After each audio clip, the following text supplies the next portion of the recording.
ละแสบหัวใจปานฟ้าจีอายยืนถึงเวทีบ่เห็นเจ้าตกใจว่าเมืองอยู่ใส่นอสาวฟังลำเอาอยู่ใส่ขอเสียงเนี่ย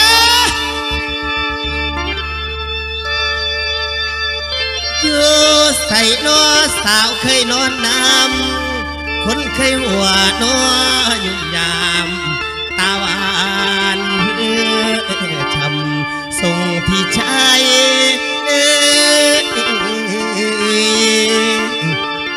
หน้าเวทีบนนัดไว้เห็นแต่แม่มากับหลาน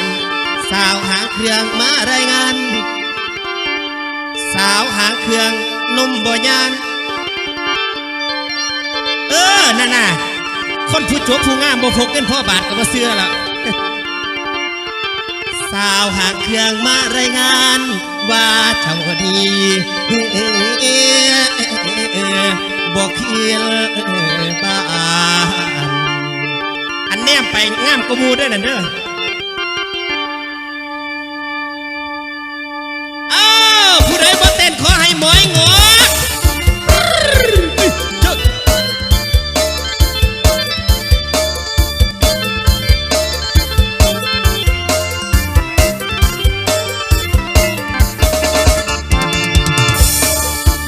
คุงกลับมาร่วมงานบุญบ้านน้องอีกทีหวังทุกคนดี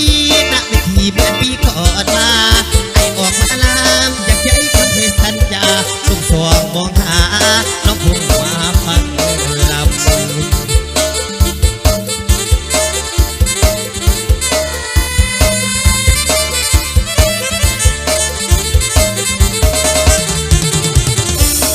ดี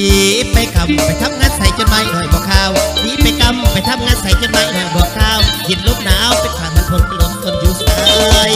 ทำไมเจ้าว่ามาฟังลำหรือไปใส่ชุดดำเที่ยวตามความเพื่อชีวิต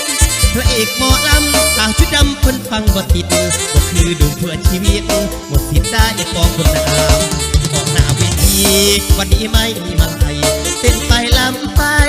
แค่ในหัวใจระกำหัวใจอายชดคิดทอดแต่สาวฟังลำให้ดูสิมาช่วยดามหัวใจหมอลำทำตรง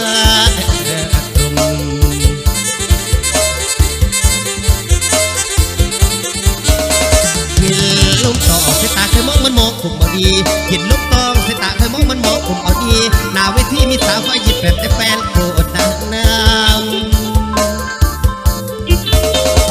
เห็นคนงามไอ้หนุ่มหมอลำอยากเป้าโยแต่กะหูจุดโดกับแฟนเท่ๆเป็นฝากคำไปหาสาวฟังลำคนเคยรำพึงพระเอกหมอลำถึงสาวเส้นที่เคยฟังลำ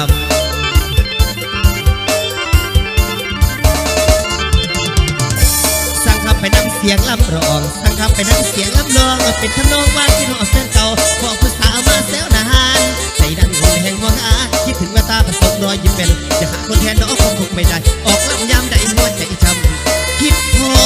สาวฟังลามืออีลีเด้